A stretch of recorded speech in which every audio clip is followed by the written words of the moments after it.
Welcome to Inside Athletic Training, a podcast from the Professional Baseball Athletic Trainers Society, where Major League and Minor League athletic trainers share insight into athletic training at the highest level.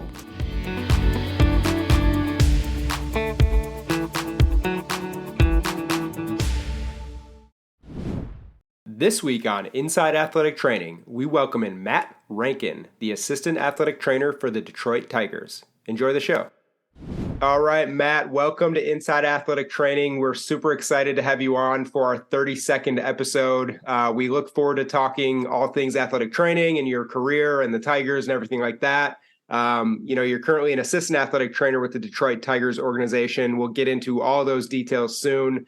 But first, if you can, share with the listeners a bit about your background. Take us way back to the beginning. Where'd you grow up? What sports were you into? And also, how did you find your passion for athletic training? All right, Sam. Well, humble beginnings. I grew up in a very small rural town called Richwood, Ohio. It's about 45 minutes north of Columbus in central Ohio. Growing up as a child, I played probably multiple sports. I definitely played a lot of baseball growing up, along with basketball. And then as I got older, I kind of gravitated more towards running. My dad was a teacher slash coach, and he coached our high school track and cross country team. So I think when your dad's the coach, you have to participate in that sport. So I hung up my baseball glove and bat about age 13, and I just became a runner after that. As I kind of moved out of high school, I knew that obviously I wasn't going to be a runner to get paid or a great track athlete. So I wanted to stay in sports, obviously. My dad being a coach, didn't know exactly what I wanted to do. And then somewhere along my path, I got introduced into athletic training. And at that point, I was immediately hooked. I knew that this is something I wanted to do. And from there, I went to Ohio University, got my undergrad and master's, and that led me into the profession. So it's been a fun journey getting to where I am today. When I look back at, being a young kid playing baseball and now being able to watch a Major League Baseball game every day, it's quite the experience. Yeah, absolutely. You guys have the best seat in the house for every game. I imagine you never thought that was going to be the case, but it took a lot of effort on your end. You've had an extremely accomplished career with the Tigers. You started in the organization in 1996, spent some time in A-ball, winter ball, a ton of different stops before spending 13 seasons in Toledo at AAA. Now that you're in your 10th season with the big league club and you've had such a journey, what experiences do you find that are most meaningful when you reflect back on your career? I always look back at the seasons where, and whenever you're in the world of sports, winning championships is important. We all, that's the goal, is to win, for the major league level, it's to win a World Series. The Tigers haven't been there since '84. We're working for that goal right now. But if I look back at my career, anytime we won a championship, and I've been blessed to win a few of them, and as small as it is, of Arizona Fall League winning the championship there, or Hawaii Winter League winning the championship there, and even in '05 and '06, we went back-to-back Governor's Cup championships for AAA in the International League. Those are special moments because that's, like I said, that's the ultimate goal. And I think anybody who's involved in sports will tell you that they do it for the championships. They do it to win. And to look back at my career and to know that I was able to get a few rings along the way, regardless of the level, that's important to me. Yeah, and obviously winning is certainly gratifying and special, like you mentioned, no matter the league. And I want to get into a bit more about those experiences in the minor leagues. I know, you and all your colleagues across the league know how important it is to spend time and develop as an athletic trainer in the minor leagues. Talk a bit about your development there and how the ability to kind of make mistakes and learn on the fly in minor leagues is so impactful for a minor league athletic trainer. Yeah, Sam, I feel like the time I spent in the minor leagues definitely laid the groundwork where I am as an athletic trainer today. And I always tell guys, the more games you see, the more experience you get. And so I was blessed during my time in the minor leagues, 18 seasons, to see a lot of baseball, working winter leagues, going down the Dominican Republic, things that if you're a major league athletic trainer, your schedule is kind of difficult to be able to get those opportunities. But in my 18 years in the minor leagues, I had the ability not only to have a regular season, but then somewhat of a winter or fall league to go and work baseball. And I always say that experience was beneficial. Obviously, the staff level, the ratio of player to athletic trainers are a lot different than the major leagues. They're reliant more on you, and you spend a lot more time with your athletes in the minor leagues with the hands-on experience. And it's just great in terms of like putting me in a position where I am today. I look back at those, especially the 13 years in Toledo, and that was important for my development and getting me to where I am now. And my skill levels as an athletic trainer definitely improved over those years. And getting back a bit to, you talked about winning and winning at any level, which is awesome and super important. That's why we play sports in general. But it really sounds like you were able to be patient, but also stay present in the minor leagues, those 13 years at Toledo, winning championships, the winning you did at other sites, like you mentioned. So what was it about you, or what do you credit for your ability to kind of just stay in the moment when you're in the minor leagues and not be in such a rush to get up to the big leagues? Because obviously that's the ultimate goal for all you guys. Yeah, I think the important thing is you've got to realize, what your job is. And the focus is on the players. Number one, I mean, every day I went to the ballpark, and even today in the major league levels, but especially in the minor league levels, the focus was on the players. And you have to enjoy working with the players. And I do. And it's always regardless of level. And that's what you find out, especially in AAA, the years I was there, is you can get everything from a seasoned veteran that might have 5 or 6 years of big league experience to a player who's just, a lower level guy who's just climbing the ladder. So there's a big difference in where guys are in their career. And you just got to know that, pay attention to the athlete, take care of them. Whatever their needs are, you got to take care of. And I always said the satisfaction of working in AAA is that on any given day, regardless of your record, regardless of where you were in the standings, you always had that night that someone had an opportunity to get called up to the big leagues. Mm-hmm. And that was always special for me. And that's kind of what motivated me over my years in Toledo, especially, is that, look, guys getting to the big leagues, this is a life-changing moment for them. And it was never lost on the moment. It never got old. Let's say that. I enjoyed from day one of working AAA till my last year in 2013. When a player got called up to the big leagues, that was a big moment. Mm-hmm. And that motivated you and gave you some satisfaction at the end. It's like, look, maybe a small piece of what we did helped him to get that level, but it was a piece nonetheless. And that's something I take a lot of pride in. Mm-hmm. As you should. Obviously, the athletic trainer plays such a huge role in keeping players on the field and just kind of moving them from step to step throughout the organization. So that's definitely something to be proud of there. During those early stages, single A, winter ball, rookie ball, all those stops that you made, when you were just learning the world of athletic training in pro baseball, how things worked, what you did every day, did you have any specific role models who really showed you the way in athletic training? Well, my first year, and I got kind of thrown into the fire pretty early in my career. My first job in professional baseball was out in the California League with only like 10 days of prep. It was a short notice job opening that I took. And I was sent out to the Cali League, a place that the Tigers have never been.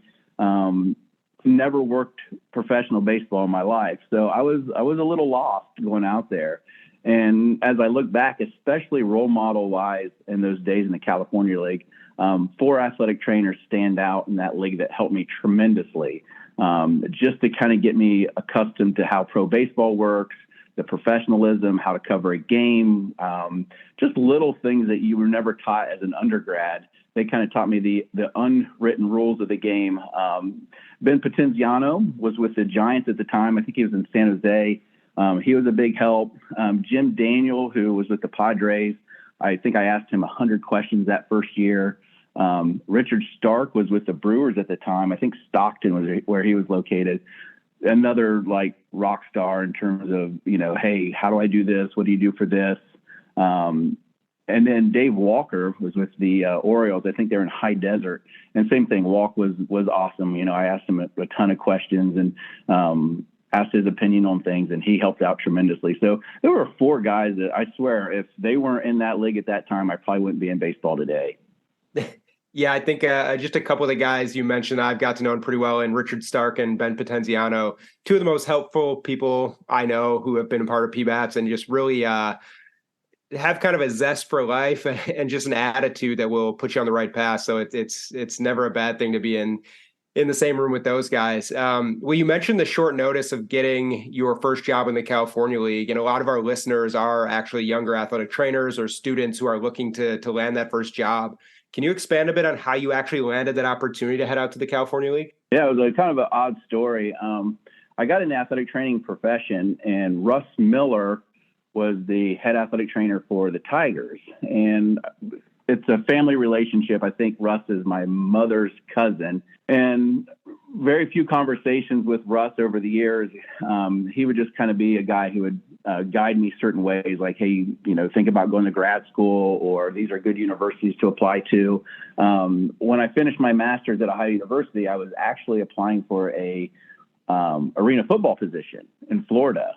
And I called Russ and said, hey, look, what do you have on arena football? Is there any advice you can give me? And he said, well, I tell you what, we're looking to open up a position in our organization, and we need an athletic trainer stat. I mean, it was like, we need one this week. He goes, I would think that baseball would be a better fit for you.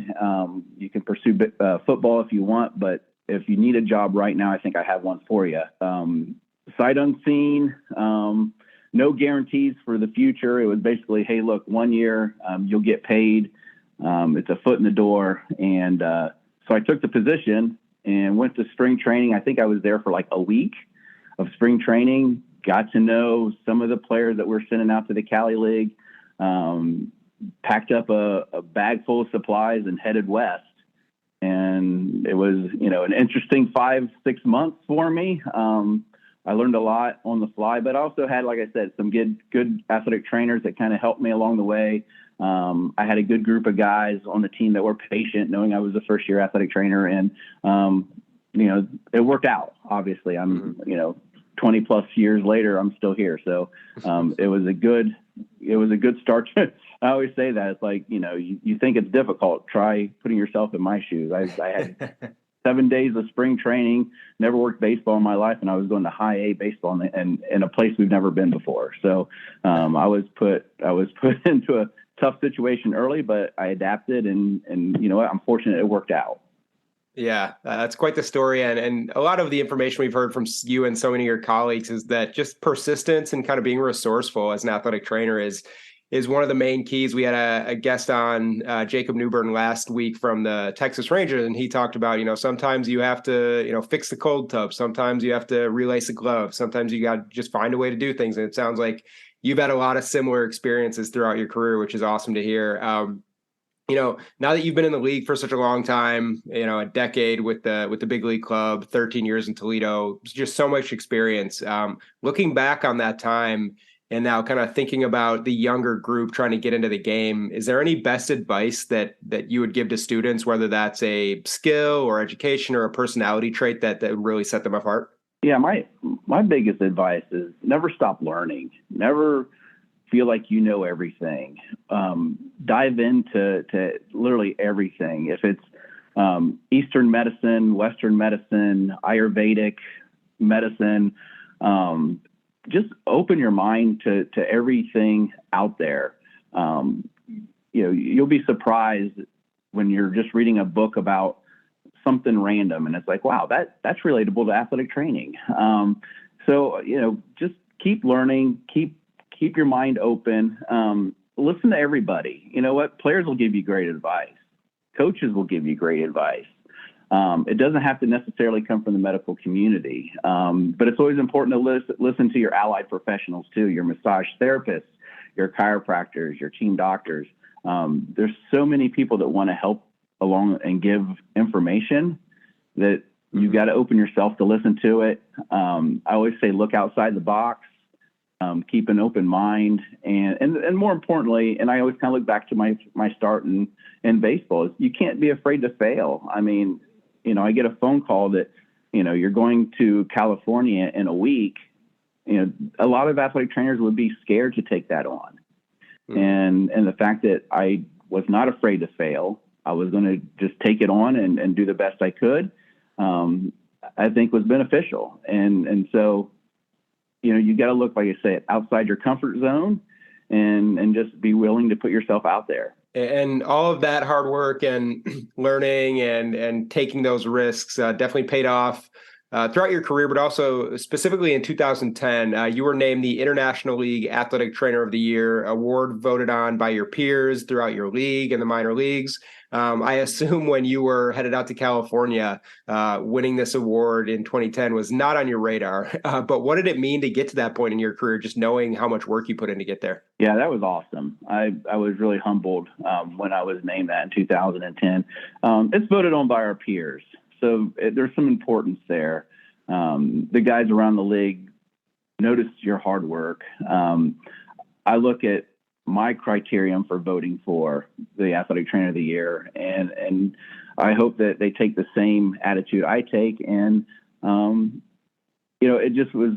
it showed, I guess it was how well or the hard work I put in. It was just great to be recognized. And it was with the Toledo Mud Hens, and they did a great job of kind of letting people know about this. They had a little ceremony on the field. I think it made the newspaper. So I was humbled by that too, because sometimes when athletic trainers win this award, it can get unnoticed by their affiliate. And the Mud Hens did a really good job of letting people know of this honor. And I appreciate that.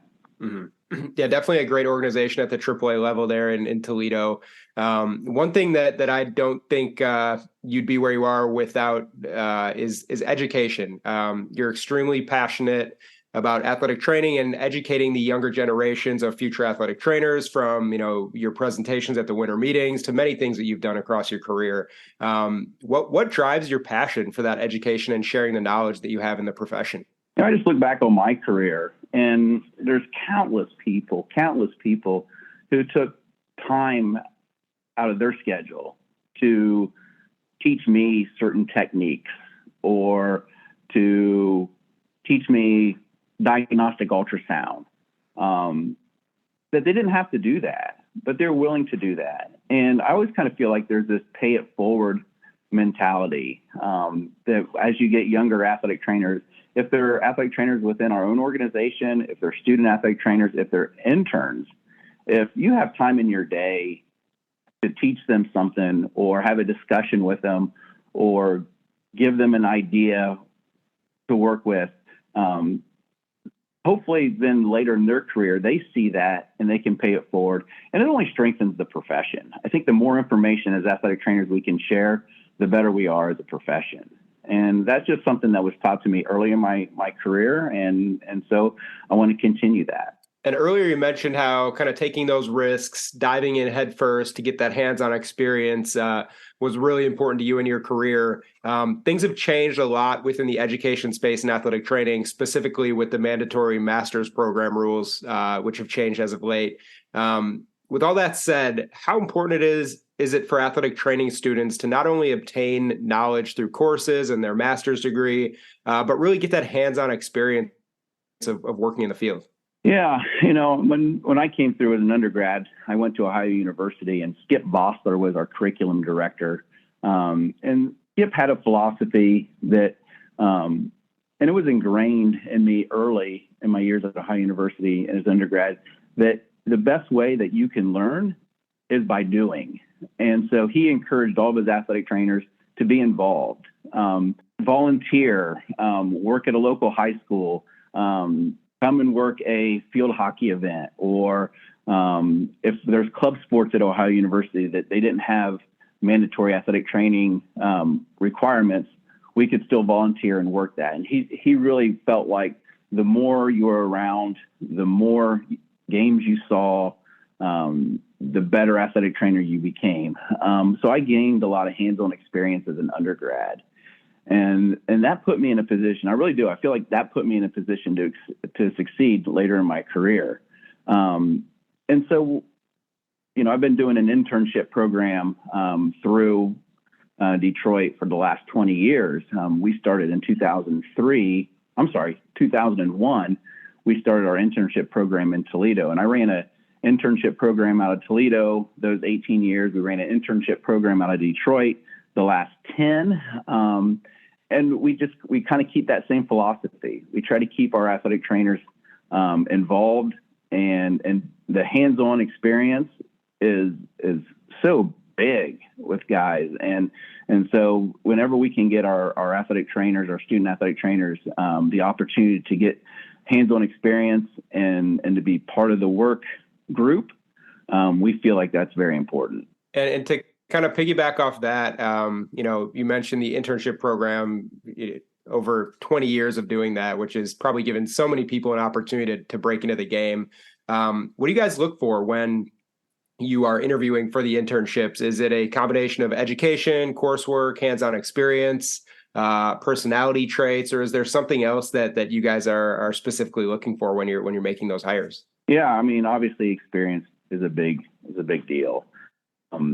The education part of it, I think that, coming out of, especially with the master's program, you're going to see there's going to be a lot of quality there. I think most master's programs kind of run the same path, to be honest with you.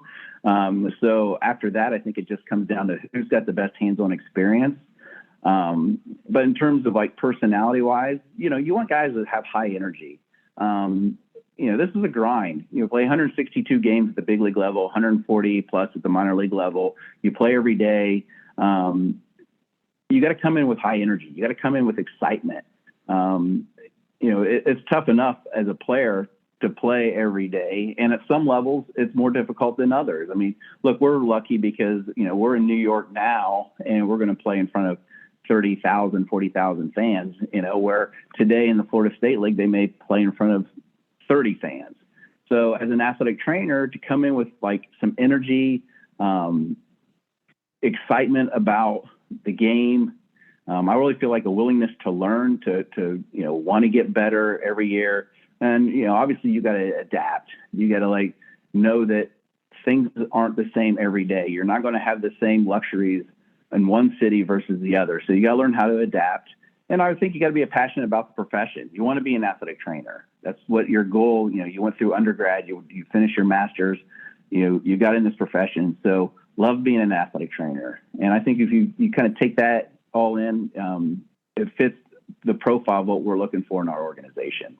Another aspect of education that's huge within your life and the Tigers and PBATS in general is the play campaign, where typically PBATS would host kids out for an educational clinic. But this year, you guys were able to lead one of the first play campaign for coaches events, where you hosted local area athletic training students and baseball coaches. And the goal of that was really to help them learn more about injury prevention and taking care of the athletes who they're working with. Share a bit with the listeners about what that day was like for you guys. Yeah, this was the first year doing an event like this. And, I'm extremely happy how the turnout was for this. We had a great number of participants. We had equal amount of coaches and student athletic trainers attend. I thought that they got a lot of great information out of it. We had a really good question and answer session. So it was, they were engaged. Like I said, this is our first year of doing this, and we are already kind of in the works of trying to making this bigger and better. I've talked to curriculum directors around Ohio and Michigan, and the end goal of this is trying to make this a bigger event. We want to make this a day where not only coaches but student athletic trainers can come down to Comerica Park. Instead of making this just a morning half-day session, a way that we could extend this to a full day. And we could do a morning session, let's say, and it would be more for like the coaching aspect of athletic training, injury prevention. And then in the afternoon, gear it more towards student athletic trainers and get more in depth on the medical end. And I think a lot of the curriculum directors like that idea. And I think we can make it a bigger event. I think that there's a lot of potential going this route. And obviously it's great for PBATS and it's great for our organization. To tell you the one big takeaway I took from this, the Hooten Foundation, I've heard Don speak many times at our play campaign. And usually he's speaking to kids. He's always speaking to kids at our old play campaigns. This was a room full of adults, and I was impressed. I've never heard Don speak to adults about the foundation, and it was really impressive. And if you ever get a chance, I know we do a lot of these play campaigns, and it's with kids, and it's 10, 11-year-olds. But to sit down and hear him talk about the foundation, how it started at an adult level was amazing, was eye-opening to me. And I told him, I said, Don, that's one of the best talks I've heard. It was impressive. And I give him a lot of credit because, he opened up a lot. He made himself vulnerable, and it was a great message. And I took a lot away from it. So I'm hoping that we can keep the foundation, we can keep Hooten Foundation involved and get Don to speak again next year. Yeah, Don and the whole Taylor Hooten Foundation does an awesome job of educating the local kids usually who are smaller, and the message isn't not as compelling, but really cool to hear that the message was so well received at the coaches event. And you guys obviously, leading the charge, great job there, and educating local coaches and athletic training students, definitely paying it forward, like you said, is so important to you. One thing that we know is really important to our listeners is kind of learning about the actual job that you do every day. You're an assistant athletic trainer with the Tigers. There are very, very few of those roles available in the entire world, seemingly in a very glamorous position. I know it's a grind for you guys, and we all know that too well, but wondering if you could walk us through kind of what a quote unquote normal day looks like for an assistant athletic trainer in the big leagues. Well, first of all, you hope you have more normal days than abnormal days. I think that's the start of everything is the more boring your day is, the better it is on our end. But for, a traditional day for us, if we're playing a night game, we'll start off the day with a meeting, and that's usually around lunchtime, around noon. We'll get together, and it'll be our medical staff. That includes our strength conditioning coaches, our dietitian. If our performance coach is in town, she'll come in, she'll be a part of the meeting. And basically we just kind of make sure we're all on the same page. We talk about the current injuries we have, the players that are on the radar in terms of workload that we need to keep an eye on, or certain players that maybe are acting a little different. They're coming in a little bit more, asking for more treatment on body parts. So it's basically just to get on the same page. So we know that we're all seeing the same thing. And if, it's kind of if you see something, say something mentality. And so it's a good open dialogue to start the day, knowing that, we're all on the same page and we're ready to take on the same goals to help the athletes. Usually after the meeting, then we'll start getting players filter in. I'd say a big bulk of our workload early in the day is on our pitchers. Pitchers traditionally will go out and play catch before batting practice. So they may have a certain routine they want to go through before they go play catch. If it's time to do soft tissue work on a guy, that's usually a good time to do it. If we have players that are injured, then that's usually our treatment time for those injured players as well.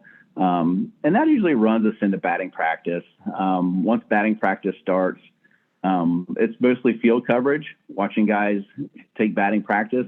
You hope it's also a time when you can kind of like unwind a little bit. Batting practice is usually the opportunity for us to meet with the home or visiting team athletic trainers to go over our emergency action procedures for the ballpark.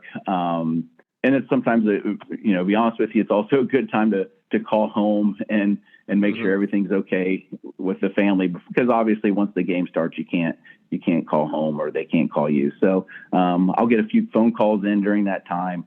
Once batting practice is over, depending if you're home or on the road, you can have ample amounts of time when you're home, or you can have very little time when you're on the road. But that's when we try to get our position players ready for the game. That's when our hitters will come in if they have any kind of pregame routine, if it's a stretch, it's a muscle activation, you name it. We'll see, guys come in getting an arm stretch if they're an outfielder before the game starts. And then once the game happens, I'm a spectator, or I want to be a spectator. Let's put it that way. You can sit in the dugout, enjoy a game for for 9 innings. Obviously, during the game, you make substitution, relief pitchers come in, starting pitchers come out.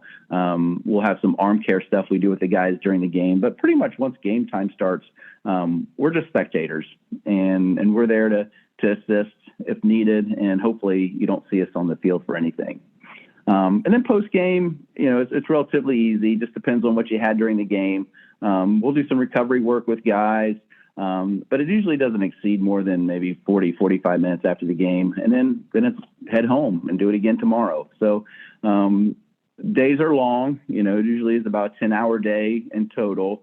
And it's spread out. There's busy times, and then there's times when it's like, hey, I can relax a little bit and just kind of enjoy watching baseball. Yeah, definitely a grind, long days for you and your staff, but extremely meaningful work you're doing. One thing I took from that is kind of the inability to communicate once the game starts. And that kind of leads me to our next question here is about your family and family life as an athletic trainer. I know you guys are so busy. You're on the road so much, moving from league to league often. Can you share a bit about what it's like going through the career of an athletic trainer like you've had, but also having a family and being able to balance the time you spend with them? Well, I'm fortunate because in my time in Toledo, I made that my home. My wife is a teacher. Her name is Amy. She's amazing. How she does it all, I don't understand. She's definitely the hero in our family because not only is she a gifted teacher, she helps raising our son. And when we met, we made Toledo our home because I was still working for the Mud Hens. And even though Toledo, my house now is about a 50-minute drive to Detroit, I'm fortunate because I can call my home during the season is my home during the off season. And that's huge. I feel bad for a lot of athletic trainers that they have to be away from their family for an extended period of time during the season. I know it's very difficult, and I'm one of the lucky ones that I can literally call my home during the season and during the off season. So it's very good. Now, in terms of balancing it, obviously I said my wife's a teacher, so school has just started for her.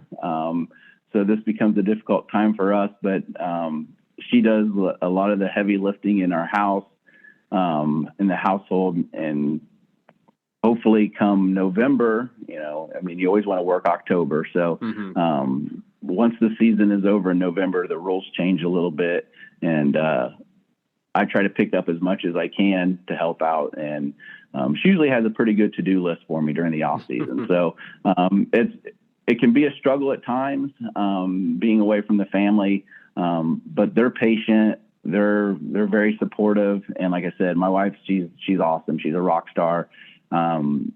Raising our son while I'm gone, plus focusing on her career, it's huge. And a day doesn't go by that I'm not grateful for that.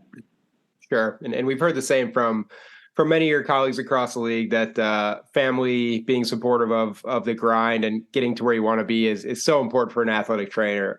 Another thing that's important for you guys is that fulfillment you get from your job. Many of our listeners have mentioned they're super interested in hearing about your day-to-day and what you guys do, but also what you guys appreciate most about the role, why you do this. And you seem like you have a very good handle on the reasons why you do what you do. So I'm interested to hear from you.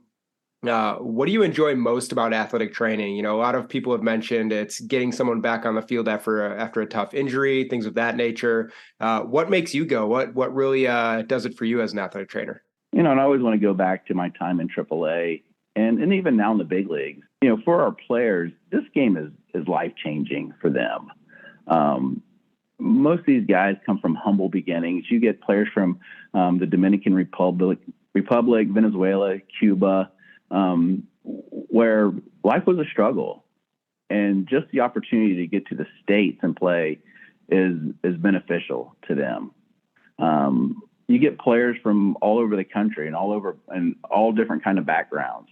And like I said, this game, when you succeed, is life-changing. And I saw that firsthand in Toledo. When you see a player that's making barely enough money to pay his rent, get called to the big leagues and make more money in 1 week than they made their whole career. That's a big deal. Mm-hmm. That's a big deal. And even the point of now being in the big leagues, seeing players have success that gives them longevity in the game, that allows them to play maybe an extra 2 or 3 years, that's satisfying to me. Being a part of that, and like I said, and seeing a player continue to play, provide for his family, provide for maybe his future family,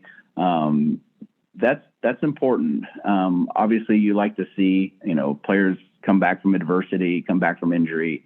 That's satisfying as well. But just to see players, stay at the highest, get to the highest level first of all, and then stay at the highest level.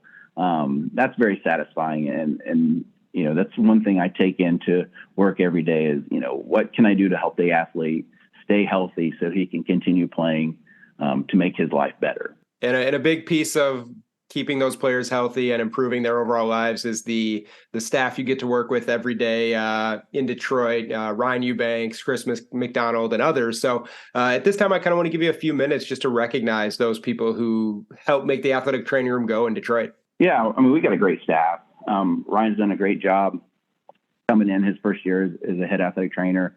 We're trying to help as much as we can get him accustomed to what happens in Detroit because of the experience. And Chris McDonald, our assistant athletic trainer, brings a wealth of knowledge to the game.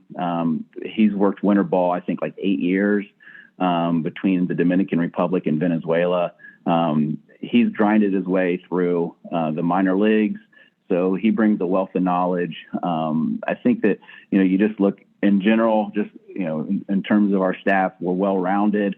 I think we kind of complement each other on different skill sets. And it's fun coming in every day and working with those guys. So it's been a lot of fun. Yeah, and it's definitely a great group there. And you guys are doing an awesome job in Ryan's first year and kind of always taking care of the players the best you can and just really getting a great job done up there in Detroit. Well, Matt, really appreciate your time. Thank you so much for joining the show.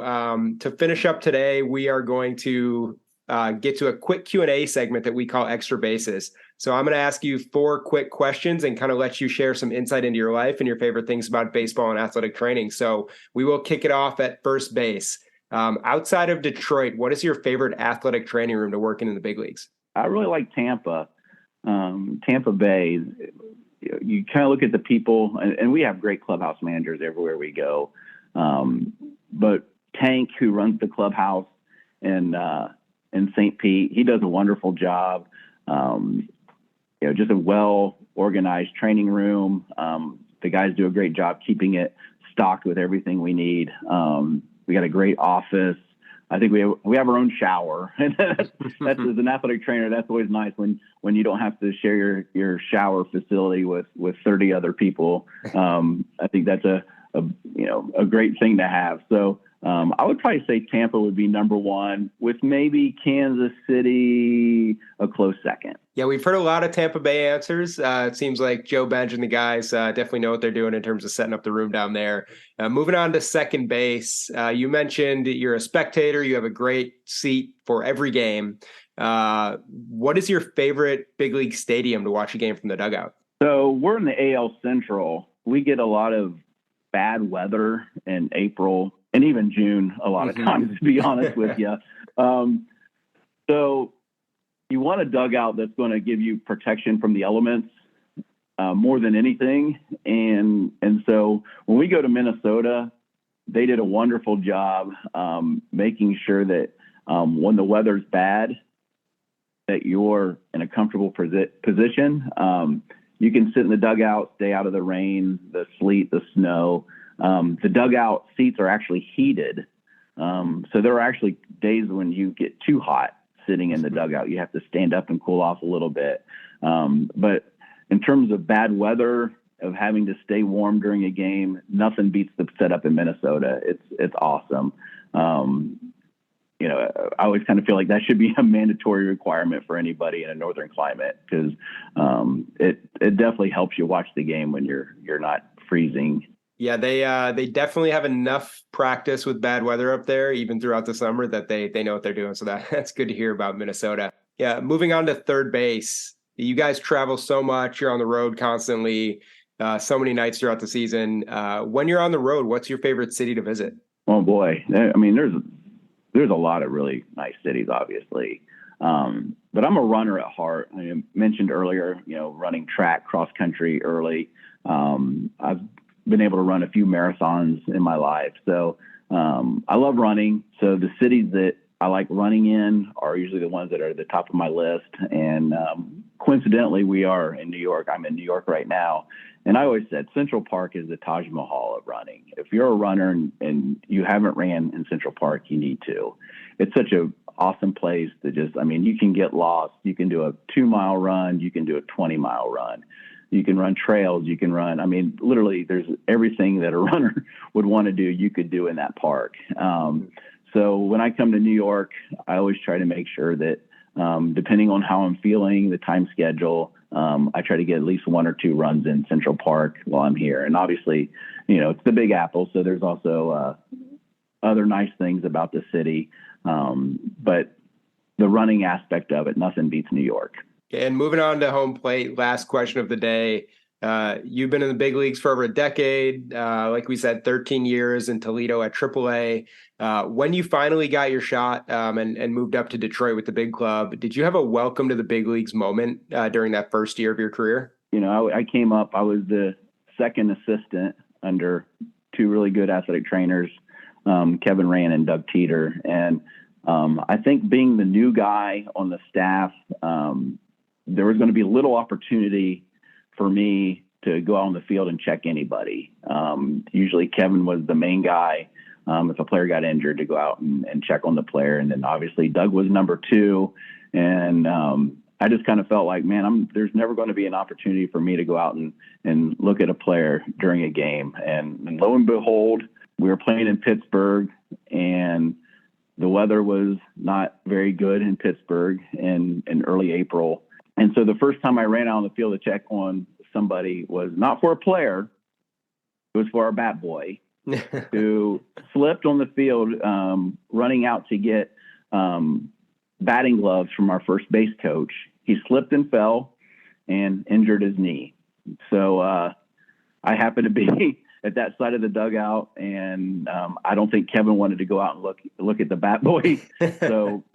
So my first experience, I can say the first time I went on a major league field to check on somebody wasn't for a player, it was for a bat boy, which he did injure his knee pretty good, and we got him off the field. And long story short, he survived, and he's doing well. I think he still works for the Pirates today, 10 years later. So we kind of joke about that. Yeah, that's definitely a memorable moment, a story I have not heard and probably won't hear on the podcast the rest of the way. So, I can appreciate how you remember that so well. Well, Matt, really appreciate your time. Thanks so much for joining the show. It's been awesome talking to you about your career and life as an athletic trainer. We appreciate it again and wish you and all the guys in Detroit the best of luck throughout the rest of the season. Awesome, Sam. Thank you for giving me the opportunity to talk, and hopefully we can be talking about the play campaign somewhere in the future. And that wraps up this episode. Thank you for listening to Inside Athletic Training, a podcast from the Professional Baseball Athletic Trainers Society, a show for athletic training students, educators, and professionals who want to learn more about life as an athletic trainer in major and minor league baseball. If you've enjoyed the show, head over to pbats.com to gain access to other free resources. And don't forget to subscribe, rate, and review wherever you get your podcasts. Until next time, thanks again for listening.